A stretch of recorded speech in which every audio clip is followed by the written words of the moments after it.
Welcome to Abundant Blessing Church, a house of prayer for all nations, where God is magnified and the people of God are edified. This is opportunity inviting you to our services. Come and see and taste that the Lord is good. The Bible says, I was glad when they said unto me, let us go to the house of the Lord. I want to encourage you to come and fellowship with us, and you'll be richly blessed. In Jesus' name. Father, I want to just give you all the glory. We give you all the honor. We appreciate you. We thank you for this opportunity and the privilege you have given us to be in your presence on a day like this, the very first Sunday in the new month. Father, we don't take this for granted. Father, accept our thanks in Jesus' name. We thank you for your word. Moses told the Israelites, he said, this is your life. Your word is our life. Your word is the lamp unto our feet and the light to our path. Your word we hide in our hearts so that we do not sin against you. We want to go into your word, even a bit briefly today, Father. It is written that the entrance of your word gives light and gives understanding to the simple. Father, with your word this day, Father, open our eyes of understanding in Jesus' name. Illuminate the eyes of our hearts in Jesus' name. Father, bless every area and doer of your word in Jesus' name. If there is any spirit or power or personality that wants to steal your word from us, let such be consumed by fire. In Jesus' name. Thank you, Father. To you alone be thy glory. In Jesus Christ's name we have prayed. Amen. Praise ye the Lord. The Lord is good all the time.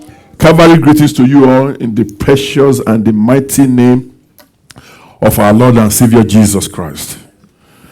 You are all welcome to this glorious worship service, the very first one in the month of April 2016. I want you to know that we are truly blessed to have you all here. And as you have honored God this day, you did not excuse yourself. You made it to God's presence. I want to declare to you that you are a candidate of divine honor in Jesus' name. Because he himself said that those who honor me will I honor. When you honor God, God honors you in return. 1 Samuel 2:30. That's what the Bible says. You honor him, he honors you back. Amen. He said, but those who lightly esteem me, who don't honor me, he said, they will be lightly esteemed. Those who despise him. That's what God said. It's right there. Hallelujah. Because you have honored God today, I'm declaring to you that you are candidates of divine honor. I don't hear you. Amen. Because, you see, today is a first fruit for you, whether you know it or not. You've never been to this day before. You've never seen a day like this before. None of us has ever been to April 3rd, 2016 until today. But your God, our God, the God that we serve, he's been there before us because he's the Alpha, he's the Omega. And he was the one who said, he said, honor the Lord with your possession. Proverbs 3 verse 9. And the first fruit of all your increase. All your increase. All. It's not just part of it. All. Everything that simulates, that is an increase in your life. God wants you to honor him with it. Today is a first fruit. It tells me that other days are coming. That tells me God will make you to see other days. That tells me you will not die. That tells me you will live. That tells me you will declare the glory of God in Jesus' name. Because that's what it's all about. And God told us the reason why we should honor him with everything that we have. He said in verse 10, he said, so that your barns will be filled with plenty. I know we are no longer, farmers or so, because, Israel was, they were essentially an agrarian society. He said that your vats will overflow with no wine. Yeah? How about your pocket overflowing with dollars? Hallelujah. If you don't do agriculture anymore, how about God just filling your pocketbook with dollars? And you begin to enjoy divine overflow. You begin to enjoy divine surplus. So shall it be for you in Jesus' name. Amen. Praise the Lord. You see, this month God is going to showcase somebody. Amen. You didn't know what it means to showcase. When you showcase, that's a glass that they put stuff. You go to mall, you see some certain items in show glass. You see, it's first of all to display that item. I told you, if you go to the mall, you see all these cheap baloof, Okrika made, these watches, they just put them someplace. You know what I'm saying? But when you see Rolex, when you see Movado, you see, all those ones, Apple wristwatch, you can't see them anywhere. They will build a cage for them. Hallelujah. To display them. I say God's going to display His glory in your life this very month in Jesus' name. You see, God said in Isaiah 62, maybe verse 3, He said He will give you a new name that shall be named. He said you shall be a crown of glory in the hand of the Lord, and a royal diadem. A royal diadem. He said, I believe in the previous one, verse 2, He said He will give you a new name that shall be named. You shall be called by a new name which the mouth of the Lord will name. A new name. Which the mouth of the Lord will name. When God wants to showcase you, when God wants to make you a showpiece, a masterpiece of His divine ability, He puts you in a show glass like that. He will begin to show others, come and see what I've done in the life of my daughter. Come and see what I've done in the life of my son. So shall it be for you. This very month in Jesus' name. And that showcase too is for protection. Because you can't steal anything that's inside that thing, man. You can't, it's not going to happen. In fact, most of the people who work in the store, most of them don't even have the key. It's the managers that will have the key to open that thing. So when God makes you a showpiece, when God makes you want to showcase your life, not only is it for display, it's for protection. So this month you are going to be again divinely protected in Jesus' name. Divine preservation is your portion in Jesus' name. Praise the Lord.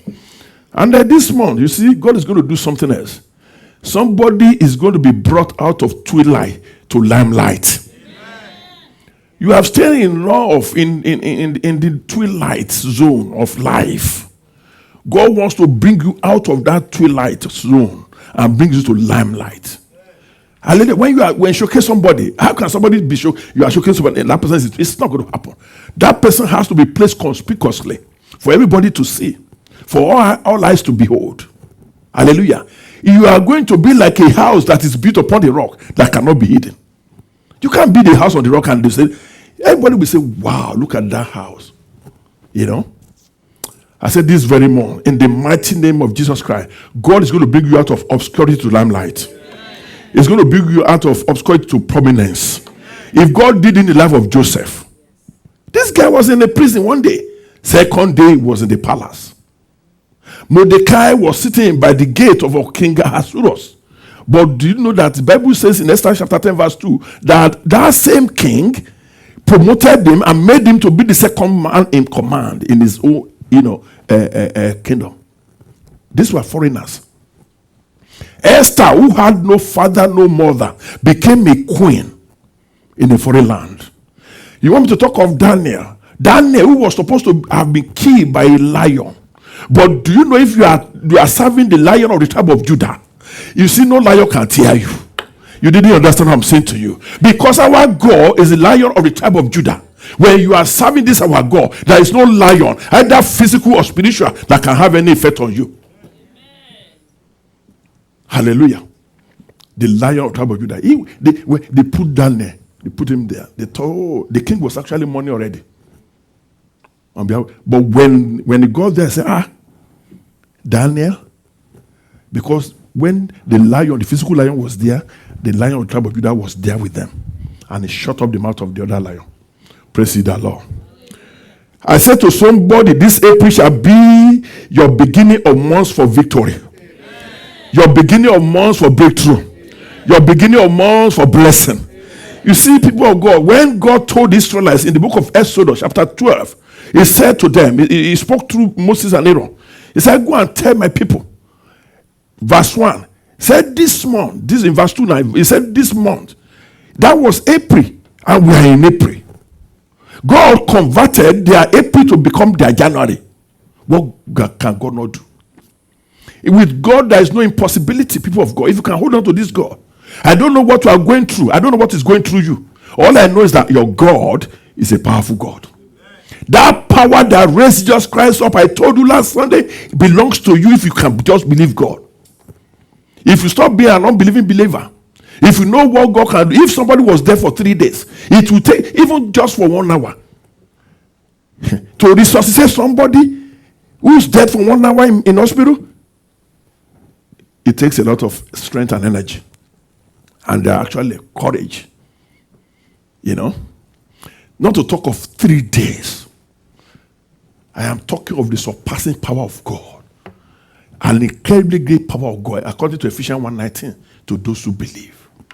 That power shall work miracle in your life in Jesus' name. This month shall be the beginning of your months. It's as if you'll be asking yourself, where has God been all this while? Because God is going to remember you for good. You open that book of remembrance. Amen. Somebody under the sound of my voice, a divine showpiece.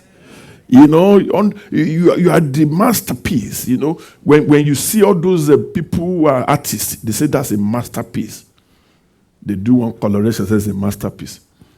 Think of what your God can do with your life. Hallelujah. Today being the first Sunday of the month, what we normally do is just Holy Communion and Thanksgiving service. Just to come back and thank God for all what God has been doing in our lives, for the past, number of months, January, February, March, we're already in April. And what is he going to do? Because he who has begun a great work in us, the Bible says, will carry it on to completion. I want you to know that the best is yet to come for you. Your best days are ahead of you. If you can just stretch your imagination, use your eyes of faith to begin to see beyond this physical realm, you begin to see that glorious days ahead of you. The best is yet to come. Hallelujah. So today we just want to come and declare to God, that God, thank you. Samuel understood that, and he said in 1 Samuel 7:12, he said, Ebenezer, thus far the Lord accept us. A lot of people started this year. We are just in the fourth month. They are already gone. They are gone. If they are Christian, they are sleeping. If they are not Christian, they are dead. It's as simple as that. Some people are in prison. Some people are in mental asylum. All kinds of places. But here we are. And God has kept us alive. We are hale. We are hearty. We are fit as the fiddle. We are not in the hospital. We are not in prison. We can eat with our own mouth. We can lift our limbs. We can walk under the strength that God has provided us.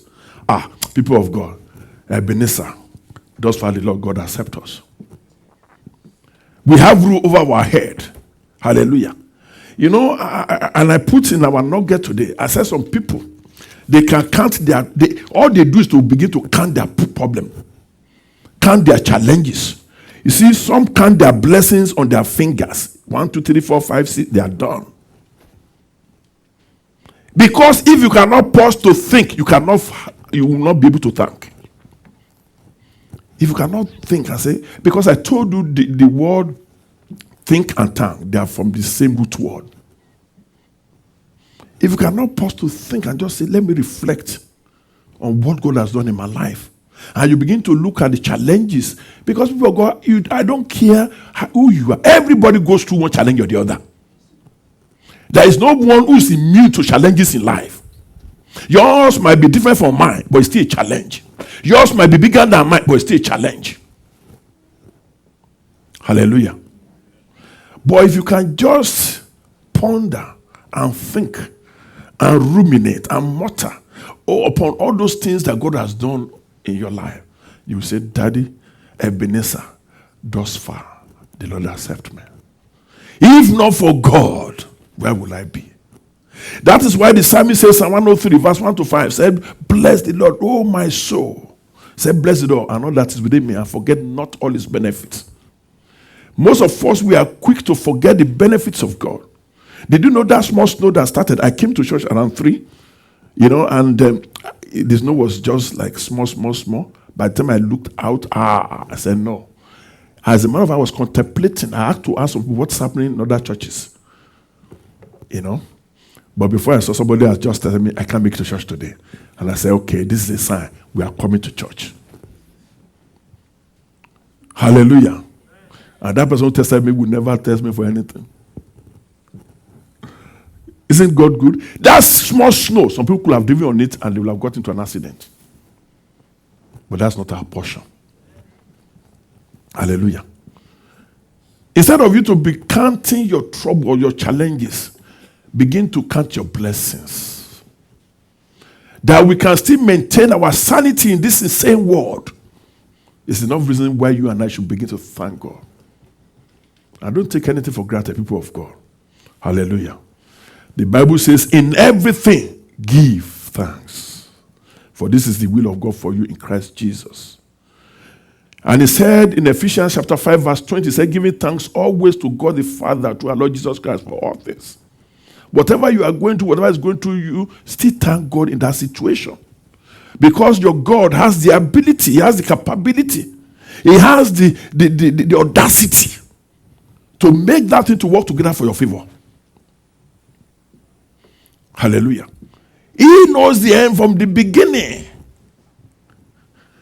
A woman who didn't even know God like you and I, Agar, the mother of Ishmael, she was going to leave her son to die when she ran away from Sarah and Abraham in Genesis chapter 16.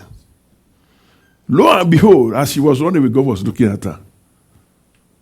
And God provided for her. And in Genesis 16 verse 13, he said, the Lord God that sees, El Roi God. That's the God you are serving. The Lord God who sees. So that challenge that you think you are going to, that you think is trying to mar you, as a matter of fact, that challenge is trying to make you, to build you up. It's not to break you down. I keep on saying in this church that you don't know the value of a tea bag unless it enters into hot water. When tea bag gets the hot water, that's the time it begins to act. That is why the Bible tells us, say, count it all joy when you go through tribulation, when you go through trials, when you go through challenges, when somebody lies about you in the place of work. Don't get mad, get glad. Hallelujah. When some people conspire against you, they want to put you down. They don't know, they've not understood the fact that the Bible says who can bring a charge against God's elect. He said it is God that justifies. God will justify you. Don't get mad, get glad.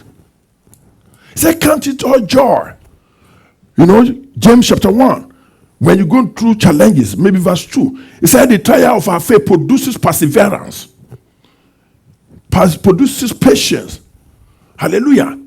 He said, let patience have its full work so that you can become mature, lacking nothing. It takes spiritual maturity to be able to handle tribulation, to be able to handle challenges in life. Because if I tell you we never go to challenges, I'll be lying to you. You go to challenges.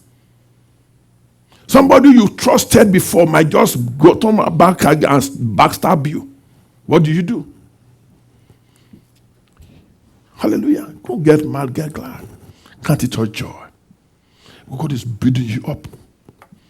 One of my schoolmates, when we started them, our North American Old Boys Association, she got so mad. She started talking, some certain stuff about school, about our principal and stuff like that. So the lady, she's a very big lady now. But when I was in the college, I would come back to my school to teach. So I knew her, but she was a young girl then. So, and I called her. She couldn't even remember me well, but she remembered that name. When she looked at my picture, I've put on some weight now, thank God. Hallelujah. So she knew, But anyway, I spoke to her.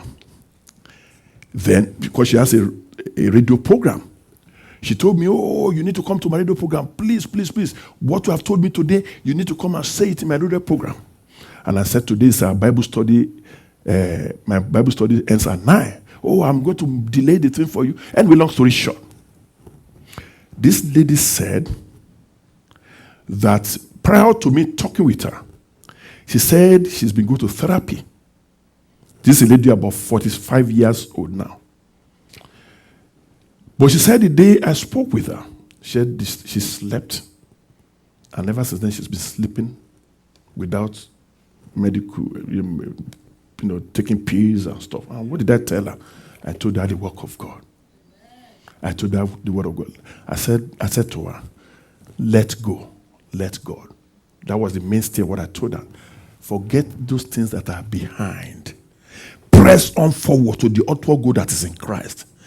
You see, I told her, whatever discipline that we had in that school is what is making you and I it toughened us. There is no arrow fairly the other physical you can trap. Now that I even have God, you are wasting your time to be throwing arrow at me. You get my point? Those things are not to break us down. They are to build us up. They are not to mar us. They are to make us become better Christians. You learn patience when you go through challenges in life.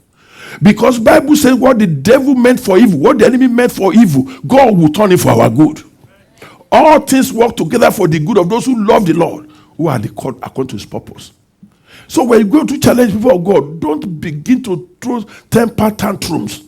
Begin to kick you just hurt yourself for nothing. Just trust God, who can make that strength to work together for his good. One day, Penina didn't know that it was God who closed the womb of Hannah. She didn't know that. If not because God put all this in and froze it on the pages of a book of the Bible, how we would have known? We would have known. But God closed the womb of Hannah. 1 Samuel chapter 1 verse 6, I believe, and she didn't know. Nobody knew. They were trying. They would have consulted he said, and I never also provoked her severely to make her miserable. But she did not know that it was God, because the Lord had closed the womb of Hannah. But why? Humanly speaking, you will say, oh my God, this lady is barren. Whereas, as far as God was concerned, she was fruitful.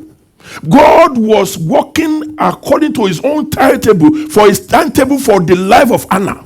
He was working so that Hannah will be able to fulfill her destiny. I am telling somebody under the sound of my voice who can hear me and can hear God out through me, that whatever you are going through, God is orchestrating. God is putting together the pieces of the puzzle of your life so that you'll be able to fulfill your destiny. That lady didn't know. When all was said and done, Hannah had and produced and bore the greatest judge and the greatest priest in Israel. Combined honors. Go and look at subsequent leaders after him. They didn't combine those two roles. It was Samuel. Because God had the cry of Hannah and opened that womb.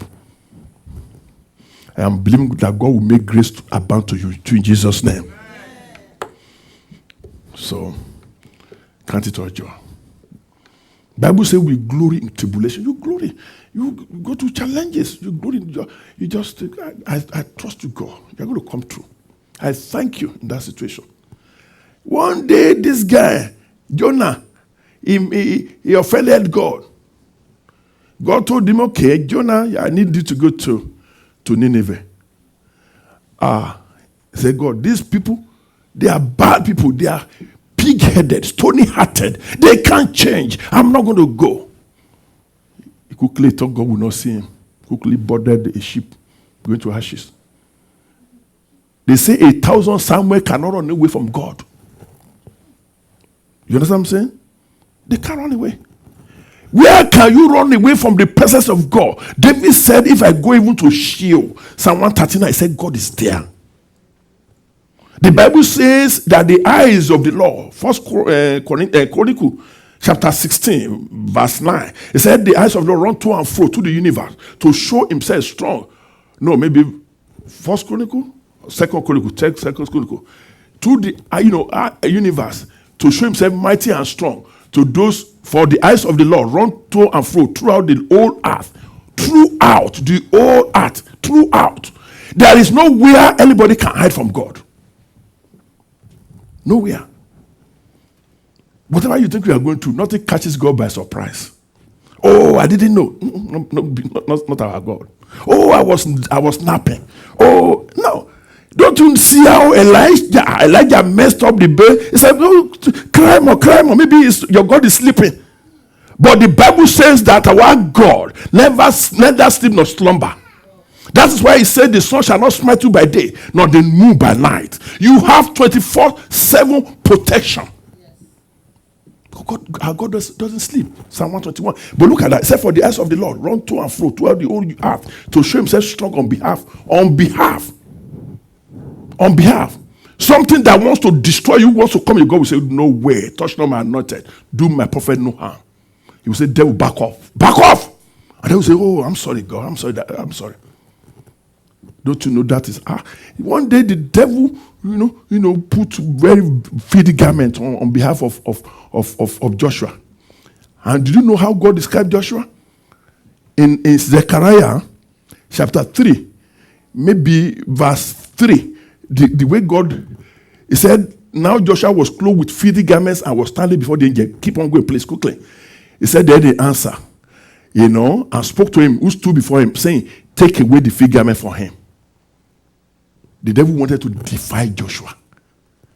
He wanted to stigmatize Joshua. Anybody who saw Joshua would see filthiness. He wanted to label Joshua. He wanted to put an evil mark on Joshua. But God said, take it out. And God said, see, I have removed your iniquity from you. Keep on going quickly. He said, let them put a new cloth on him. Keep on going. I want to see. He described Joshua. Okay, hold on. Go to verse 2. He described, he said, is this not look at that. Is this not a brand plucked from the fire? A brand. Hey, I want you to see what Joshua must have gone to before God said, he said, is this not a brand plucked from the fire? I pray that God will give you understanding. If you want everything to be easy, it's not in this world. Maybe in the ages to come. Because Jesus Christ has said in this world you are going to go through tribulation. John 16:33. He said, but be of good cheer, for I have overcome the world. Christ has overcome the world on your behalf. Hallelujah. The Lord is good. The Lord is good. If you can pause to think, you'll be able to thank. If you can pause to think. You see, today, honestly, to God be that glory. That was just God now. This is not, because this is my message right here, the message that God gave me. But he has just spoken. Because this morning I want to focus on the second part of what we are supposed to do today. Today is Thanksgiving and Holy Communion service. I want to talk briefly about the Holy Communion. Amen. Because many a time we come, we take the Holy Communion, we don't really, we've not really had time to actually speak about what we are doing. What we do normally, more often than not, is to admonish ourselves. You will recall that last Sunday we were out here celebrating Easter. And, Jesus Christ was raised from the dead by the power of God, as we all saw last Sunday. But before Easter was the crucifixion. Christ was crucified. That was the Holy Week. Those were part of things that happened during the Holy Week. But before the crucifixion on Good friday was the institution of the Lord's Supper. The Thursday that precedes the Friday that he was crucified. I want you to turn with me this morning. I wanted to read the long scripture for you to understand. But, okay, let's go to Matthew 26. Matthew 26, let's begin from verse 17. Quickly, please. I want to read this to you and let the Holy Spirit minister to you. The Bible says, now on the first day of the feast of the unleavened bread, the very first day of the feast of the unleavened bread, the disciples came to Jesus saying to him, where do you want us to prepare for you to eat the Passover? Stay there. The feast of the unleavened bread. And where do you want us to prepare for you? I want you to note the word unleavened bread. I want to note the word, prepare in that scripture, and the word Passover. Because you see, if time permits us, I will be able to show you and juxtapose what happened in Exodus chapter 12 and what happened in this Matthew 26. Because either you like it or not, Jesus Christ is the Passover lamb. Say that to somebody. Jesus Christ is the Passover lamb. That's what he is. Because you will see that traditionally, the Jews, Judaism, they do all this kind of thing, Passover, but we celebrate Holy Communion now. The Feast of the Unleavened Bread. You remember in Exodus chapter 12, where God told the Israelites that April shall be their January. Verse 2. Exodus 12:2. Remember, that was where God instituted and told them to go and get a lamb, based on the number of people in the family. Because this was the last plague that happened to the Egyptians before the Egyptians allowed the Israelites to leave Egypt. You remember the Exodus, right? Now, what happened was this. Every family would have to get a lamb that they would slaughter. And God told them in details how they were going to eat it, when to eat it, the condition, everything. Because God is a God of exactness and a God of precision. He told them how they were going to eat. You have to eat it with your sandals on. You couldn't eat it without sandals. Bottom line, the blood of the lamb that they killed, they were supposed to use it to mark their doorposts and the lintels of their houses. So when the angels of evil would come to slaughter the firstborn of the Egyptians, once they saw that blood, amen, the angels of evil would what? Pass over. You understand now? That was bottom line what happened. But now, if you go back to that scripture that we've just seen, you see, they asked Jesus, Matthew 26, he said,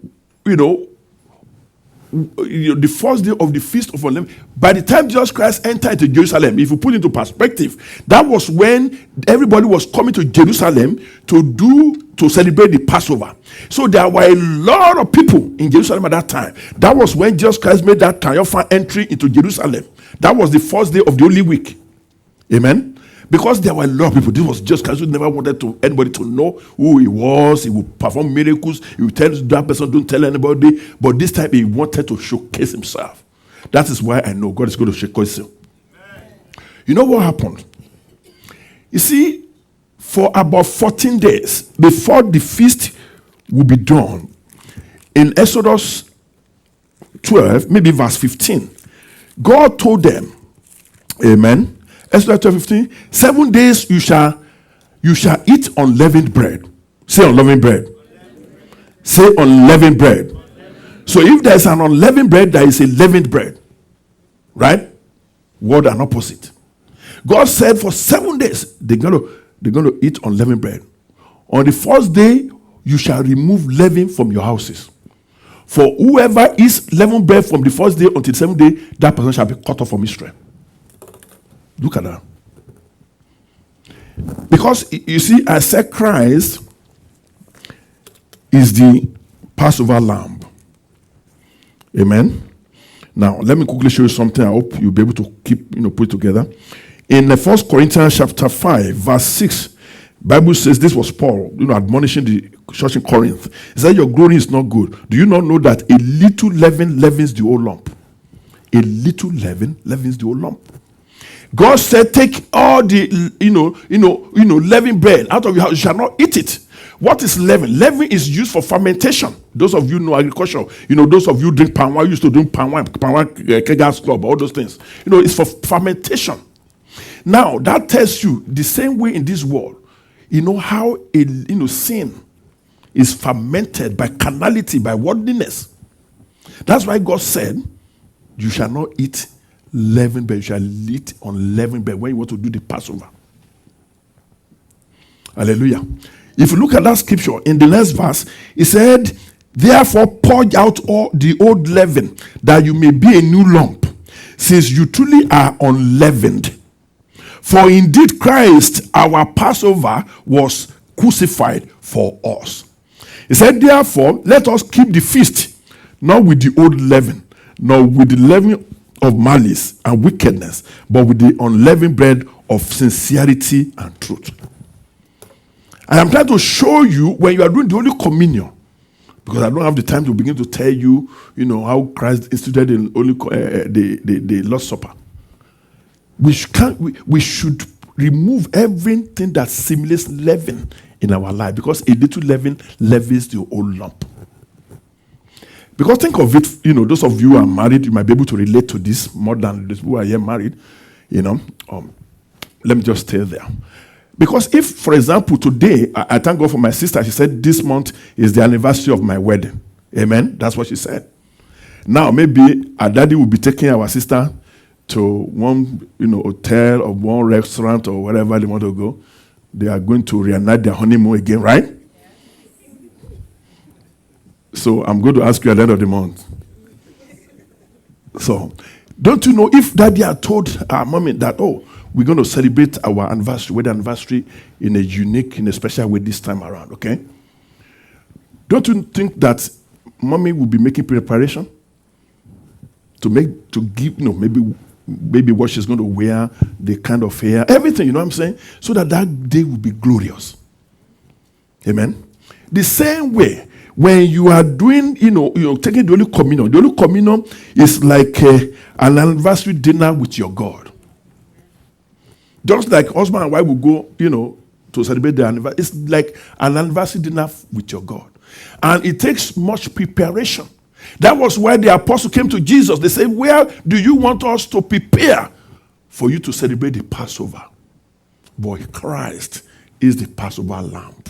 They don't have to begin to slaughter goat, ram, all those things. He was slaughtered for us once and for all. Hallelujah. Amen. Now, because sometimes, we just come, we don't prepare our hearts. It's only when we come here, 1 Corinthians 11:23. I present to you what I hear from the Lord. The day the Lord Jesus Christ was betrayed, he took bread. And before we knew, everybody started eating. I want you to know that just like you will prepare yourself to make yourself look nice, your best beef. If the two of you were bickering before, if the two of you had a misunderstanding before, don't you know you have to mend fences? How are you going to go on vacation with somebody you are quarreling with? Oh, your vacation is already ruined. She will sleep on this side of the bed, you sleep on that side of the bed.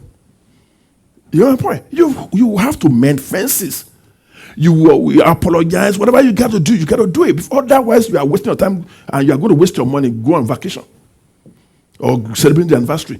The same way, if you have any sin in your life, you've got to prepare your heart and tell God, Daddy, I am so sorry. You confess that sin.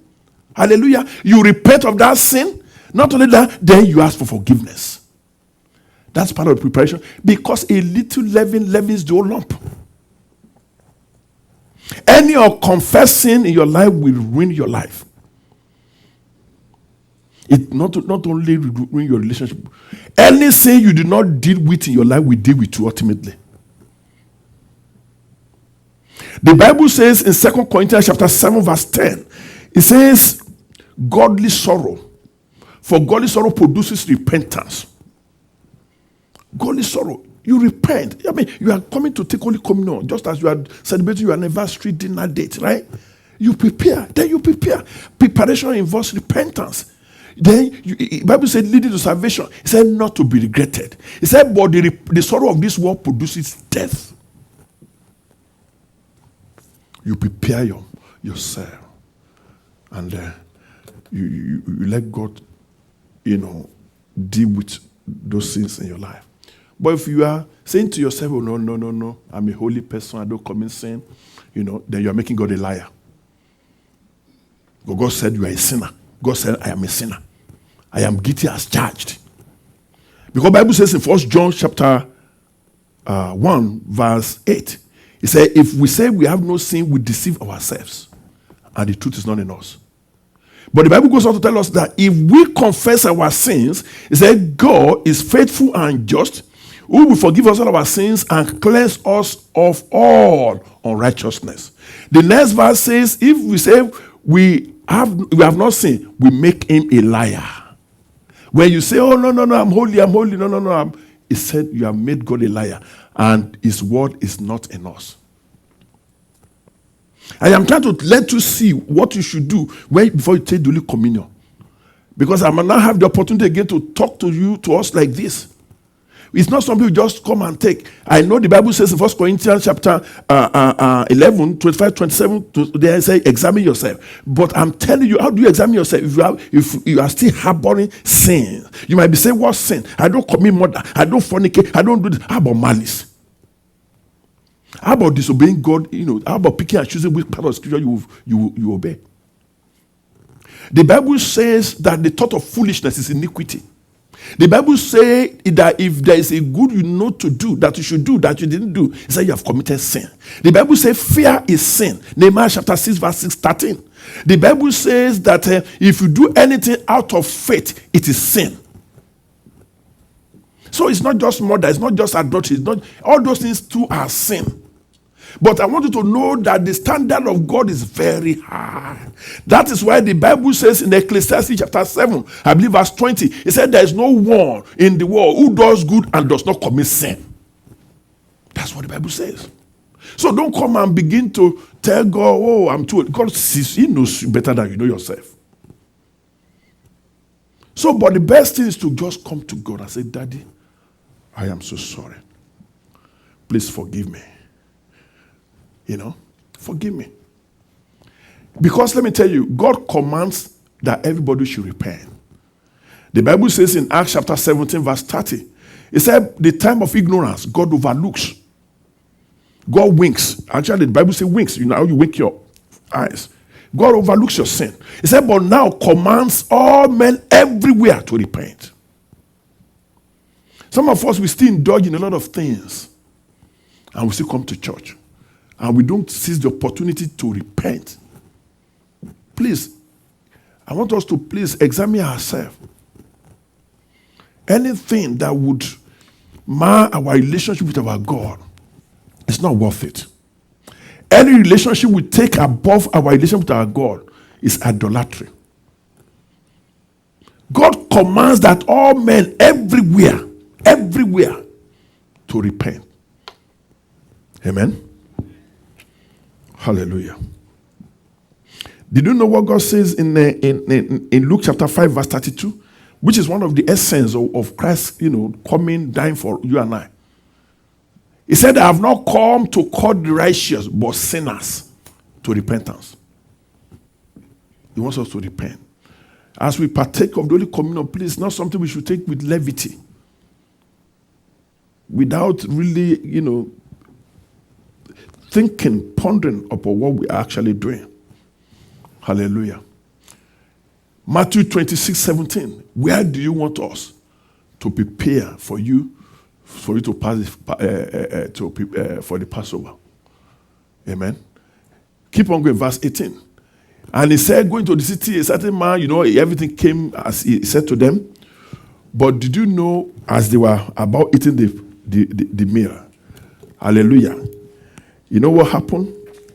Jesus Christ said to them in verse 17, he said, in verse maybe 20, he said, one of you is going to betray me. I want to show you something in that scripture. Matthew 26. He said, one of you is going to betray me. And they began to ask, oh, is it me? Is it you? Is it me? Is it you? Verse 26. As they were eating, no. In verse 24, the son of man, this goes out, is listening to him. But, sorry. Going to the man, so the disciples did as John appeared. When he came, he said they were eating. Verse 21. As surely I said to you, one of you will betray me. And they were exceedingly sorrowful. Each of them began to say to him, Lord, is it I? They began to ask Jesus Christ, oh, is it I? Is it I? Is it I? Is it I? Jesus Christ said, he didn't say no, but he answered and said, he who dipped his hand with me in the dish will betray me. The Son of Man indeed goes just as it is written of him. But woe to that man by whom the Son of Man is betrayed. It would have been good for that man if he had not been born. But look at what happened. Look at the next verse, verse 25. Then when Judas had the cause, had the repercussion of what he was going to do, this man had ample opportunity to repent right there. If Judas had repented right there at that point, he would have been forgiven. But he didn't. When he heard what Jesus Christ said, you know what he said? Look at what he said. He said, Rabbi. Hello? The other said, Lord. Do you see the difference? The other said, Lord. Lord means you are the all in all. In you I live, in you I move, in you I have my being. Without you I cannot breathe. You are the Lord of my life. But when Judas was going to refer to Jesus, he said, teacher. So Judas, even though he was with Jesus all this while, for 3.5 years, he never accepted Jesus to be the Lord of his life. And so many people are in the church today. They don't see Jesus as their Lord. They only see Jesus as a teacher. People of God, what is your position? Because if Christ is truly our Lord, we will have him, we will allow him not only to be resident in our lives, we will allow him to be preeminent in our lives. He will be the boss of our life. He will be the driver. He will be the controller. He will be everything to us, people of God.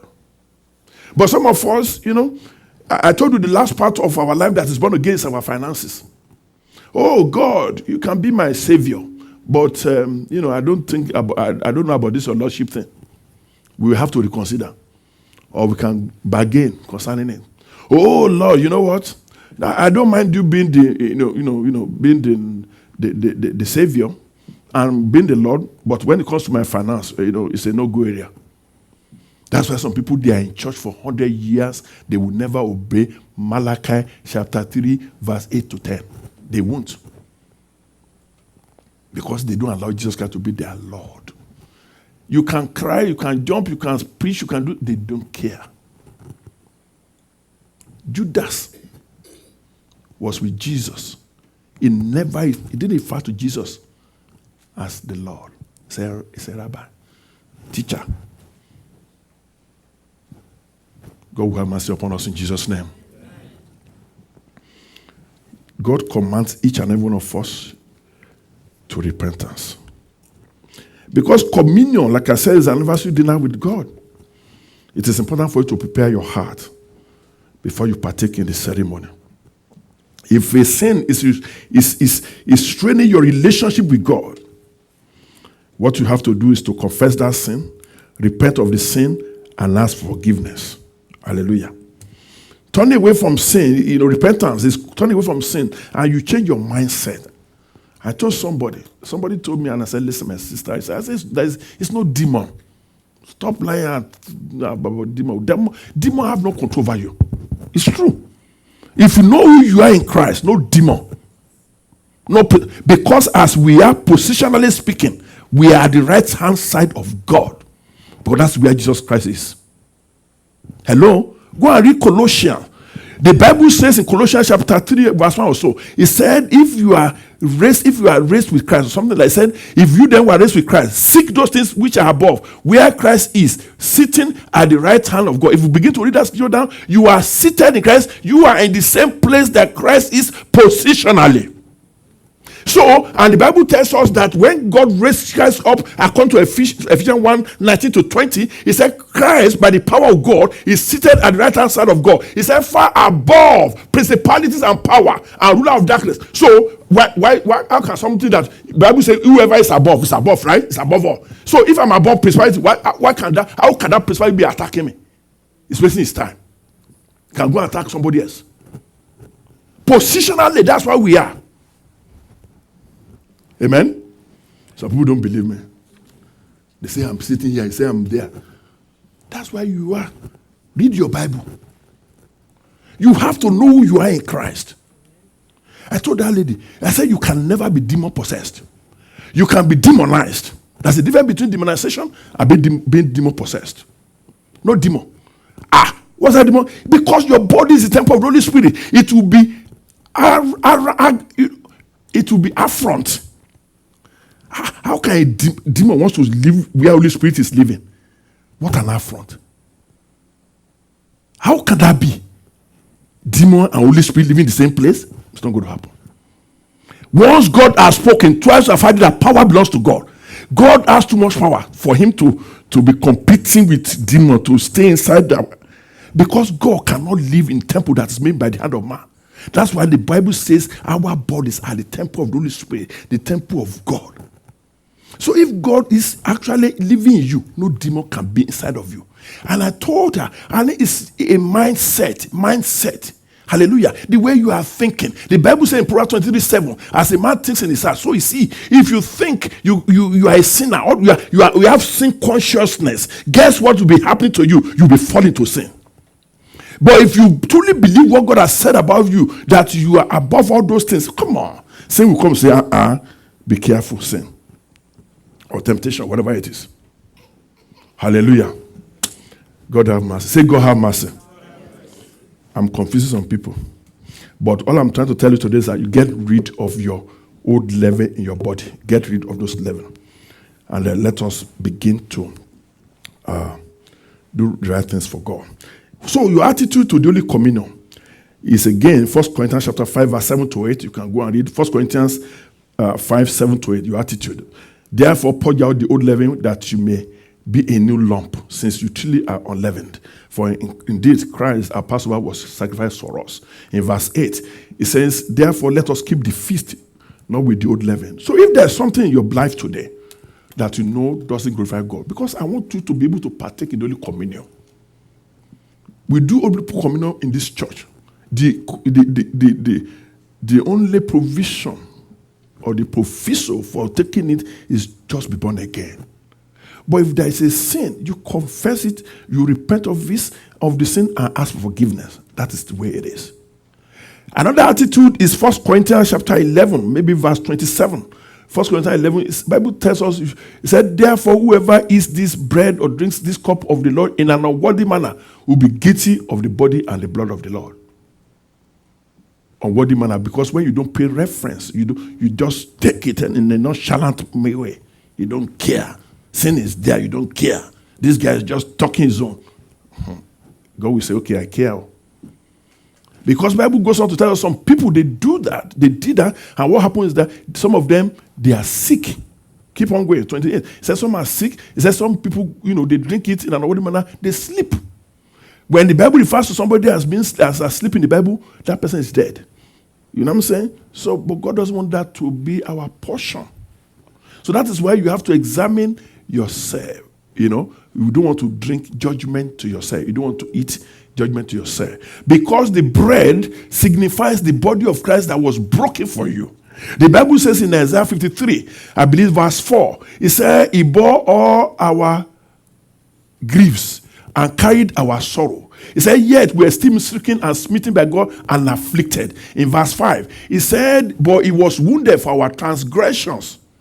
Christ was wounded for our transgression. He was bruised for our iniquities. And the Bible said the chastisement for our peace was upon him.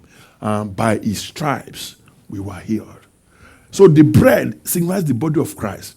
So each time you are taking the Holy Communion, you are remembering what Jesus Christ did for you. And that is why you need to thank him. The Bible says, thanks be unto God for his indescribable gift. He died so that we might live. So every time you are taking the Holy Communion, you have to reflect on the death and the resurrection of Jesus Christ. And, through which and by which, the shedding of his blood, your sins were atoned for. Because the Bible says without, I believe Hebrews chapter 9 verse 22, without the shedding of the blood, there is no remission for sin. There is no remission for sin. Hallelujah. And without the shedding of blood, there is no remission. He shed his blood. Bible says the life of the flesh is in the blood. Leviticus 17:11, and has been given to us on the altar for the atonement for our soul. Without the blood of Jesus, we will still be in our sin as we are talking. And how many goats are you going to kill? How many cows are you going to kill? If we are supposed to be doing the way they were doing the Old Testament. Imagine that. Me, I've not even paid my telephone bill. You want me to go and kill a goat? No. That can wait. Sin can wait there. I don't care. I need to talk to somebody in Canada. You first of all go and pay your Verizon bill. You won't go and buy that cow. Hallelujah. I know some of you. Even me myself too, I would be, scale of preference. Which one should I do? Sin, or, atone for my sin, or pay my gas bill. You know what I'm saying? But look at it. Christ paid it all with his blood. You can't do it. You can't take care of it. That's why we have been justified. It was real for our justification. So people go, as we partake in the Holy Communion today again, please examine yourself. Look at your life.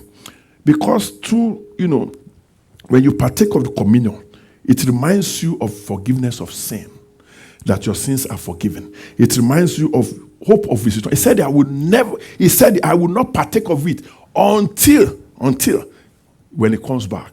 So that will make you begin to anticipate his second coming. A lot of us are living our lives as if Christ is not coming back. He's coming back. Oh. The other time he said he's coming, he came. If he said he's coming back, what makes you think he's not going to come back? Ask yourself. So let us be prepared, anticipating his coming, his return. He can come anytime. He said he's coming like a thief in the night. No one knows the time. No one knows the hour. Because if a thief will tell you, I'm coming to rob your house at 11 o'clock, what do? You go and bring reinforcement.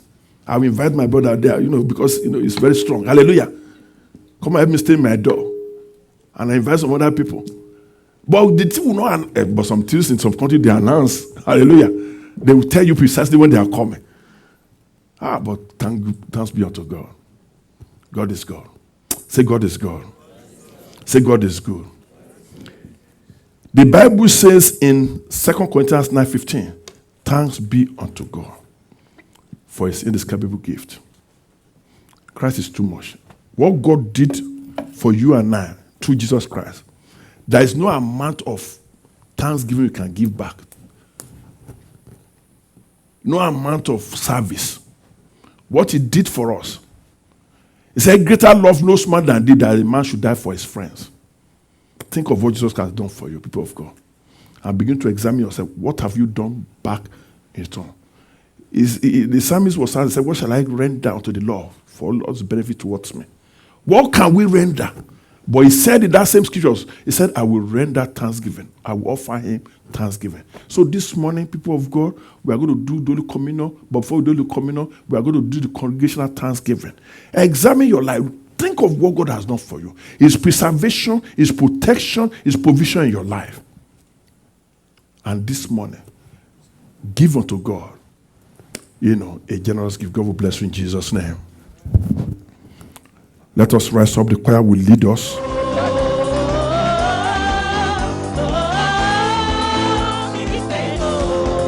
Welcome to Abundant Blessing Church, a house of prayer for all nations, where God is magnified and the people of God are edified.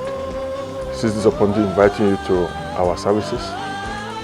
Come and see and taste that the Lord is good. The Bible says, I was glad when they said unto me, let us go to the house of the Lord. I want to encourage you to come and fellowship with us, and you'll be richly blessed. In Jesus' name.